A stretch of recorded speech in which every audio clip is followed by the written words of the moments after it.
Star জলসার জনপ্রিয় ধারাবাহিক কথা। দর্শকরা কথা অগ্নির জুটিকে দেখতে খুবই পছন্দ করেন। এমনকি বাস্তবেও সুস্মিতা দে এবং সাহেব ভট্টাচার্যকে নিয়ে প্রেমের গুঞ্জন শোনা যায়। আর এবার সেই সব চর্চার মাঝেই তাদের প্রেম নিয়ে যে গুঞ্জন শোনা যায় তা নিয়ে মুখ খুললেন সাহেব ভট্টাচার্য। নায়ক বলেন, গুজব, আমাদের দুজনের মধ্যে রসায়নটা খুব ভালো। এরপরই নায়ককে তার বিয়ের পরিকল্পনা সম্পর্কে জানতে চাওয়া হলে তিনি বলেন, দেখাই যাক না কি হয়। এর পরিপ্রেক্ষিতে তার থেকে আরও কিছু জানতে চাওয়ার আবদার করা হয়। নায়ক বলেন, এই উত্তরটা বললে দর্শকরা বাকিটা বুঝে যাবে। যাই হোক, প্রসঙ্গত 2024 সালে সুস্মিতা দের সম্পর্ক ভাঙার খবর প্রকাশ্যে এসেছিল। শুধু প্রেম বলে ভুল হবে, অনির্বাণ রায়ের সঙ্গে রীতিমতো বাগদান হয়ে গিয়েছিল সুস্মিতার। সেখানেই শেষ নয়, দুজনে একসঙ্গে থাকবেন বলে একটি ফ্ল্যাটও কিনেছিলেন। বন্ধু অনির্বাণ রায়ের সঙ্গে সুস্মিতার সম্পর্ক ছিল বহুদিনের।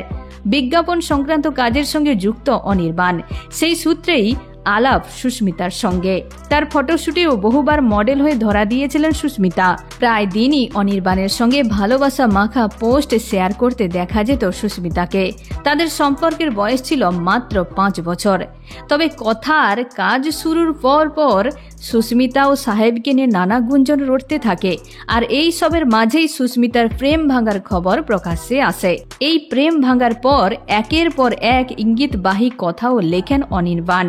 একটি পোস্টে সুস্মিতার প্রাক্তনকে লিখতে দেখা গিয়েছিল, ভদ্রতার খাতিরে চুপ করে আছি, আমি মুখ খুলতে বাধ্য হলে মুখ লুকোনোর জায়গা পাবে না। ভালো মানুষের মুখোশ, নোংরা চরিত্রটা সবার সামনে চলে আসবে। এরপর সুস্মিতা সরাসরি মুখ না খুললেও ইঙ্গিতে বলেছিলেন, কোনো সম্পর্ক কোনো তৃতীয় ব্যক্তির জন্য নষ্ট হয় না। এই মানুষ দুটোর বোঝাপড়া পরিস্থিতি এগুলোর জন্যই নষ্ট হয়। এর চেয়ে বেশি কিছু বলতে চাই না। তবে যাই হোক, সাহেব বা সুস্মিতা কেউই তাদের প্রেমের গুঞ্জনে এখনও সিলমোহর দেয়নি। বরাবরই তারা নানাভাবে এড়িয়ে গিয়েছেন। শুধু তাই নয়, তারা সব সময়ই একে অপরকে ভালো বন্ধু বলে দাবি করে এসেছেন। এখনই পর্যন্ত। আবারও দেখা হচ্ছে পরবর্তী বিনোদনের আপডেট নিয়ে। ধন্যবাদ।